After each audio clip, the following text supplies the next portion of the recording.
बेताल ने विक्रमादित्य को कहानी सुनाना शुरू की कि एक गांव में एक आचार्य जी रहते थे।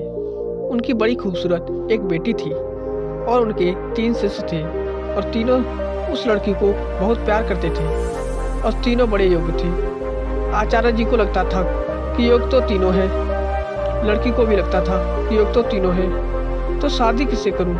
बाप और बेटी दोनों बड़े कंफ्यूज थी कि विवाह किससे किया जाए और लड़की यह सुनिश्चित नहीं कर पाई कि विवाह किससे किया जाए। तो एक दिन लड़की ने आत्महत्या कर ली।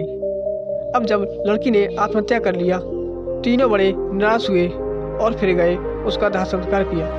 तो एक शिष्य तो तुरंत सन्यासी बन गया, वहीं धूनी लगा ली कब्र के पास कि बस अब जीवन में कुछ करना ही नहीं। जिसको मैं प्रेम करता था वो बचा ही नहीं, तो अब जीवन में कोई सार नहीं, अब सिर्फ तपस्या करनी है और तपस्या करके ही जीवन को त्याग देना है।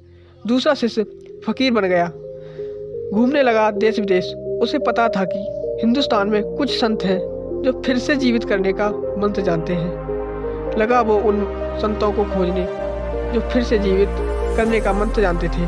तीसरा शिष्य जो डेली जाता था, उस मृत शरीर पर मसाला लेप लगाता था, साफ करता था, फिर से उसे वहीं रख देता था।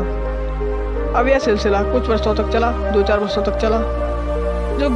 जो वो घूम रहा था, चारों तरफ फकीर बन गया था, जीवित करने के मंत्र की तलाश कर रहा था।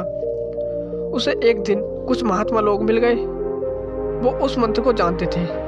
उसने उनकी सेवा की, उन्होंने उसे वो मंत्र सिखा दिया। जैसे ही उसने वो मंत्र सीखा, वो भागा वापस गांव की तरफ और वापस आकर उसने उस युवती को फिर से जिंदा कर दिया। जब उसने फिर से जिंदा कर दिया, तीनों दावेदार फिर खड़े हो गए और अब तो युवती और भी सुंदर हो गई। जब उस बेताल ने विक्रम से पूछा कि विक्रम बता कि अब लड़की को किससे विवाह करना चाहिए।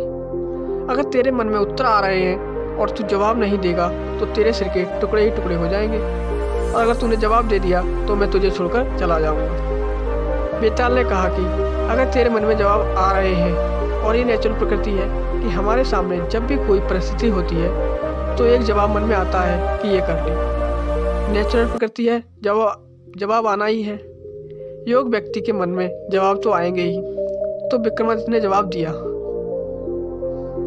कहा जो मंत्र सीख कर आया, जिसने पुनः जीवित किया, वो पिता तुल्य है, क्योंकि जीवन देने का काम किसका है? पिता का है। उससे विवाह नहीं होगा। जिसने शरीर की सेवा की 4 साल तक, वो पुत्र का धर्म है। सेवा करना पुत्र का काम है, उससे भी विवाह नहीं होगा।